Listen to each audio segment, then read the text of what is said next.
بسم اللہ الرحمن الرحیم۔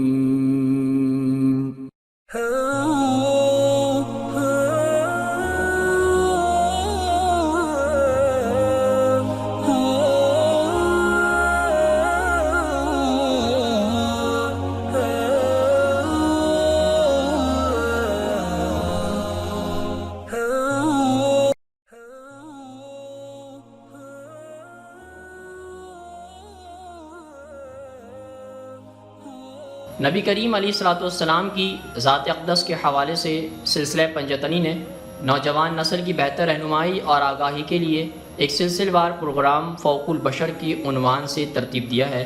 آج ہم انشاءاللہ اس سلسلے کی اگلی قسط کا آغاز کرتے ہیں۔ گو کہنے کو آپ علیہ الصلوۃ والسلام نے اپنے منہ سے یہ کلمات اس رات کی گہری تاریکی میں جب ہر سو خاموشی پھیلی ہوئی تھی دوہرا کر پہاڑ کی تازہ ہوا میں گھول دیے تھے، مگر شاید آپ علیہ الصلوۃ والسلام خیال آیا ہو کہ یہ الفاظ اس وقت تک حقیقت کا روپ نہیں دھار سکتے کہ جب تک آپ علیہ الصلوۃ والسلام کے علاوہ کوئی دوسرا انسان نبی کریم علیہ الصلوۃ والسلام کے منہ سے نہ سن لے۔ ان الہامی لفظوں کو سانس کے ذریعے اپنے اندر اتارنا، اس کے معنی نہ تلاش لیں۔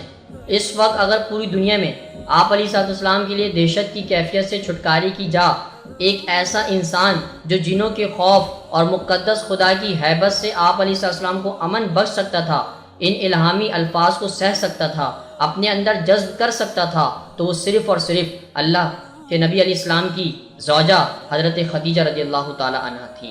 آپ علیہ الصلوۃ والسلام وحی کے فوراً بعد ہی رات کے اندھیرے میں دشوار گزر راستوں، کھائیوں اور نکیلی چٹانوں سے بے نیاز گرتے پڑتے پہاڑ کی پتھریلی ڈھلانوں پر لڑکتے اور پھسلتے ہوئے، ہانپتے اور کانپتے ہوئے، ہر سانس کو پوری قوت سے سینے میں تھام کر شمونے کی ان کہی کوشش میں مکہ کی طرف دوڑتے چلے گئے۔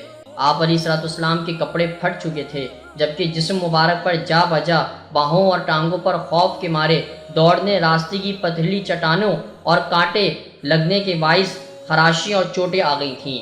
مجھے اپنی جان کا ڈر ہے، آپ علیہ الصلوۃ والسلام نے پہلی بات یہی کہی، مجھے لگتا ہے کہ شاید میں مجنون ہو گیا ہوں۔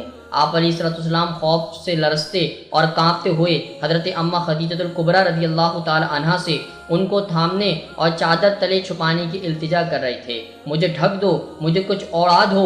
آپ علیہ الصلوۃ والسلام نے اپنا سر حضرت اماں خدیجہ الکبریٰ رضی اللہ تعالی عنہا کی جھولی میں ڈال دیا، جیسے کوئی معصوم بچہ رات کی تاریکی میں کسی انجان شے سائے کو دیکھ کر خوفزدہ ہو جاتا ہے اور آڑ پناہ ڈھونڈتا ہے۔